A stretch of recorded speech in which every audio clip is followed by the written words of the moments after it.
اعوذ باللہ من الشیطان الرجیم بسم اللہ الرحمن الرحیم اللہم صلی علی سیدنا محمد معدن الجود والکرم وآلہ وسلم۔ سامعین و ناظرین اکرام، السلام علیکم ورحمۃ اللہ وبرکاتہ۔ آج کا ہمارا موضوع یہ ہے کہ اللہ تعالیٰ نے کیا انسان کو دنیا میں سیر و تفریح کے لیے بھجوایا ہے۔ عام طور پہ تو خیال یہی ہے، ہمارا خیال یہی ہے کہ یہاں ہم نے ایک اچھی زندگی گزارنی ہے۔ عام طور پہ آپ دیکھیں تو یہی ایک تصور پایا جاتا ہے۔ اچھی زندگی سے مراد لوگوں کی یہ ہوتی ہے کہ ہمارے پاس بہت سے پیسے ہوں، اچھی رہنے کی جگہ ہو، اچھے کعبے ہوں، وغیرہ وغیرہ جو بھی ہیں۔ آپ کی نظر میں جو بھی اچھی چیزیں ہیں وہ اسی پہ آپ کا توجہ چلی جاتی ہے، اور یہ کھیل تماشے میں ہم پڑ جاتے ہیں۔ اور ایک بات کو نوٹ کر لیں کہ اگر دنیا میں انسان کا مقصود اللہ نہ ہو اور اس کی حقیقت پر نظر نہ ہو تو یہ دنیا دراصل اس کے لیے ایک کھیل تماشا ہے، اور یہ کھیل تماشے کے مواقع جو ہے انسان اپنے لیے ڈھونڈتا رہتا ہے۔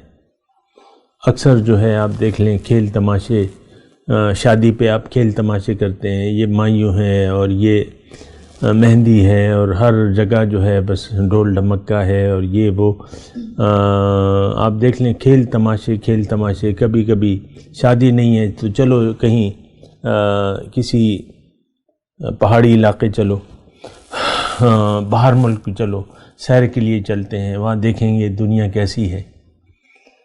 پھر جو ہے اس ساری چیزوں کے لیے پھر پیسے کی ضرورت ہوتی ہے، تو پیسہ انسان کہتا ہے کہ یار یہ پیسہ مجھے کمانا چاہیے، کیونکہ اللہ تعالیٰ تو اپنی طرف سے مجھے نہیں دے گا جب تک میں اس کو خود ہی۔ تو پھر انسان پیسے کے لیے ذرائع آمدن کو پھر نہیں دیکھتا کہ وہ کس ذریعے سے کماتا ہے۔ ہر طریقے سے آج کل دیکھیں ہمارا معاشرہ جو ہے ہر طریقے سے پیسے کمانے کی کوشش کرتے ہیں لوگ، کہ پیسے کمائے جائیں چاہے وہ جس طریقے سے بھی ہو۔ بہرحال میں یہ کہہ رہا ہوں کہ دنیا میں آ کے آپ کی نظر صرف دنیا پر اٹک جاتی ہے، یا اگر ایک اور حساب سے میں کہوں تو انسان کی جب دنیا میں آتا ہے تو اس کی سوئی دنیا پر اٹک جاتی ہے، حالانکہ ایک اور مرکز نگاہ بھی ہے اور وہ آخرت ہے، وہ اللہ تعالیٰ کی خوشنودی ہے، تو وہ بھی ہے، لیکن اس کو نظر انداز کر کے عام طور پہ آپ دیکھیں کہ ہماری توجہ اس طرف نہیں جاتی۔ خاص طور پہ میں آپ کو اگر کہوں تو یہ ہے کہ رضائے الہی کو ہم معلوم کرنے کی کوشش ہی نہیں کرتے کہ اللہ تعالیٰ مجھ سے کیا چاہتا ہے، کیونکہ دنیا میں ہمیں بھجوانے والی ذات کون ہے؟ اللہ تعالیٰ کی ہے، لیکن ہم اللہ کی مرضی معلوم کرنے کی کوشش ہی نہیں کرتے۔ ہماری نظر ظاہر پہ ہوتی ہے، اور ظاہر ہی پر ہم نظر مرکوز رکھنا چاہتے ہیں، اور اگر آپ کا کوئی بچہ باطن کی طرف توجہ دے تو آپ اسے برا محسوس کرتے ہیں کہ دیکھو وہ کرو جو دنیا کر رہی ہے، لوگ کہاں جا رہے ہیں، تم کہاں جا رہے ہو، دنیا کہاں سے کہاں پہنچ گئی، اور تمہاری جو ہے تمہاری نظریں کس طرف ہیں، دنیا کی طرف تو تمہاری کوئی نظر ہی نہیں ہے۔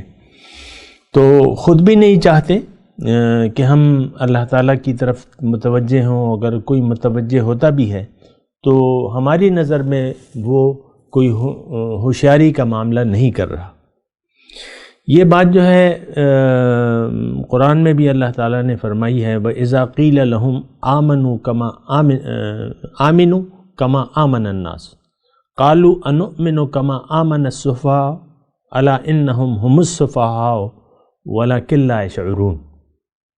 جب ان سے کہا جاتا ہے کہ بھئی دیکھو جو ایمان والے حقیقی جو سچے مومن ہیں ان کی طرح تم ایمان لے آؤ، اللہ کو منزل بنا لو، آخرت کی کامیابی کو مد نظر رکھو، اور دنیا کو آخرت کے لیے قربان کرنے کے لیے تیار رہو، تو وہ جواب میں کہتے ہیں اَنُؤْمِنُ كَمَا آمَنَ السُّفَهَاءُ۔ یہ تو بے وقوف لوگ ہیں جنہوں نے دنیا سے توجہ ہٹا کے اللہ کی رضامندی کی طرف کر لی، یہ تو بڑے بے وقوف ہیں۔ کیا ہم بے وقوفوں کی طرح ایمان لے آئیں؟ اَنُؤْمِنُ كَمَا آمَنَ السُّفَهَاءُ۔ تو ہر وہ شخص آج بھی جو ہے ہم یعنی اس شخص کو بے وقوف سمجھتے ہیں۔ مثال کے طور پہ ایک بچہ اگر جوان ہو رہا ہے، تو ہمارا بچہ اگر جوان ہو رہا ہے تو اگر اس کی توجہ آخرت کی طرف ہے تو ہم اسے سمجھاتے ہیں کہ نہیں، یہ رویہ ٹھیک نہیں ہے، اور تم لوگ ظاہر کی طرف دیکھو، ظاہر تمہارا مستقبل جو ہے اس کو تم دیکھو، مستقبل کو بناؤ اپنے۔ تو عام طور پہ مطلب اسی طرح ہوتا ہے، اور ہم دیکھتے ہیں کہ ایسے ہی ہو رہا ہے۔ لوگ اللہ کی طرف متوجہ ہونے کو بے وقوفی سمجھتے ہیں، دراصل یکسو ہونے کو، اللہ کے لیے، دین کے لیے یکسو ہونے کو لوگ بے وقوفی سمجھتے ہیں۔ وہ کہتے ہیں نہیں، ایسا نہیں ہے، دین ایسا نہیں ہے، سمجھاتے ہیں دین تو بڑا وسیع دین ہے ہمارا، اس میں تم دنیا کماؤ، کھاؤ، پیو، جو بھی کرو، دین تو آپ کو روکتا نہیں ہے۔ یعنی اس قسم کی باتیں ہم کر کے دوسرے کو متاثر کرتے ہیں، لیکن بات یہ ہے کہ یہ اصل میں ایک مائنڈ سیٹ ہے۔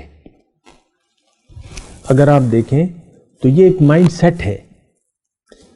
تمام لوگ جو ہیں ان کی توجہ جو ہے وہ اندھیروں کی طرف ہے، روشنی کی طرف نہیں ہے۔ اگر میں بالکل کھلے الفاظ میں آپ کو بتاؤں، اندھیرے کیا ہیں کہ جو کچھ نظر آ رہا ہے، آپ کی توجہ اگر اس طرف ہے تو یہ اندھیرے ہیں، چاہے وہ جو کچھ بھی ہے، چاہے وہ آپ کا اپنا آپ ہے، آپ کی اپنے جسم کی طرف توجہ چلی گئی، آپ کی اپنی مالی وسائل کی طرف کہ یار میرے پاس تو پیسے نہیں ہیں، میں نے تو پیسے بنانے ہیں، میں تو دنیا میں پیسے بنانے کے لیے آیا ہوں۔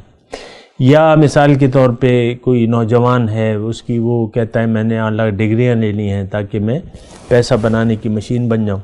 تو وہ دیکھیں سکوپ، عام طور پہ یہ بچے جو ہیں سکوپ کا ان کو والدین بھی ان کو مشورے دیتے ہیں، وہ خود بھی سوچتے ہیں کہ آج کل سکوپ کیا ہے۔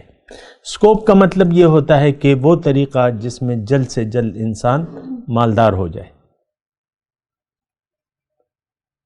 کہ نہیں کوئی اور سکوپ کا تو یہی ہے کہ آپ کون سا وہ علم حاصل کریں جس کے ذریعے آپ پیسے جو ہے ڈبل اور تربل سے آپ آگے بڑھتے چلیں۔ سکوپ کس چیز کی ڈیمانڈ ہے، تو اس پہ پھر بچہ جو ہے آپ اپنے بچوں کو بڑھاتے رہتے ہیں۔ میں یہ نہیں کہہ رہا کہ یہ سب کچھ ناجائز ہے، لیکن حقیقت کو نظر انداز کر کے، روشنی کو نظر انداز کر کے یہ اندھیرے ہیں دراصل۔ دیکھیں دنیا جو ہے اللہ تعالیٰ نے اسے کبھی یہ مشورہ نہیں دیا ہے کہ بھئی تم دنیا کو ترک دنیا کر لو، دنیا کو چھوڑ دو۔ لا رہبانیت فی الاسلام، اسلام میں رہبانیت نہیں ہے، دنیا کو چھوڑنا نہیں ہے، دنیا کے ذریعے آخرت کمانی ہے، اللہ کو راضی کرنا ہے، یہ تصور نہیں ہے دراصل۔ اللہ کو راضی کرنا اور اس کی رضا کے لیے زندگی گزارنا، یہ دراصل آج تصور ہے ہی نہیں۔ سچی بات اگر میں کہوں، ہماری نظر تو بس اندھیروں کی طرف ہے۔ اب یہ سب کچھ دیکھیں، اگر روشنی سے آپ کی اگر توجہ ہٹ گئی، یا میں اگر مزید کھلے الفاظ کہوں تو وہ یہ ہے کہ اگر نور سے آپ نے توجہ ہٹا لی تو پھر باقی رہیں گے اندھیرے۔ نور کی طرف اگر آپ نے توجہ نہیں کی اور اس کو نور کو ترجیح نہ دی زندگی گزارنے کے لیے، تو اب باقی سب اندھیرے ہیں۔ خواہ کہ آپ نے کلمہ پڑھا ہوا ہے، 5 وقت کے نمازی اور تہجد گزار اور لمبی لمبی تسبیحات تلاوتیں ہو رہی ہیں، اپنے تلاوت لگائی ہوئی ہے، اندھیروں کی طرف توجہ ہے، آپ نے تلاوتیں لگائی ہوئی ہیں، نعتیں لگائی ہوئی ہیں، سر دھن رہے ہیں، قصے کہانیوں کے جو وہ خطیب ہیں ان کی قصے کہانیاں۔ ایک دفعہ میں پشاور گیا، ایک دفعہ میں حرم شریف میں بیٹھا تھا، ایک دفعہ یہ ہوا، ایک پٹھان بھائی نے یہ کہا، یہ قصے کہانیاں میں آپ لگے ہوئے ہیں، لیکن آپ نے دراصل نور کو بھلا کر اندھیروں کی طرف توجہ کر لی ہے۔ لیکن کم از کم اس لیے اللہ تعالیٰ نے ہمیں نہیں بھجوایا ہے کہ ہم، اللہ تعالیٰ چاہتا ہے کہ ہم اندھیروں سے نکل کے روشنی کی طرف بڑھیں، روشنیوں کو منزل بنائیں اور روشنی ہی کا اتباع کریں۔ اس کے بارے میں بات کروں گا میں انشاءاللہ اگلی نشست میں. وآخر دعوانا ان الحمدللہ رب العالمین.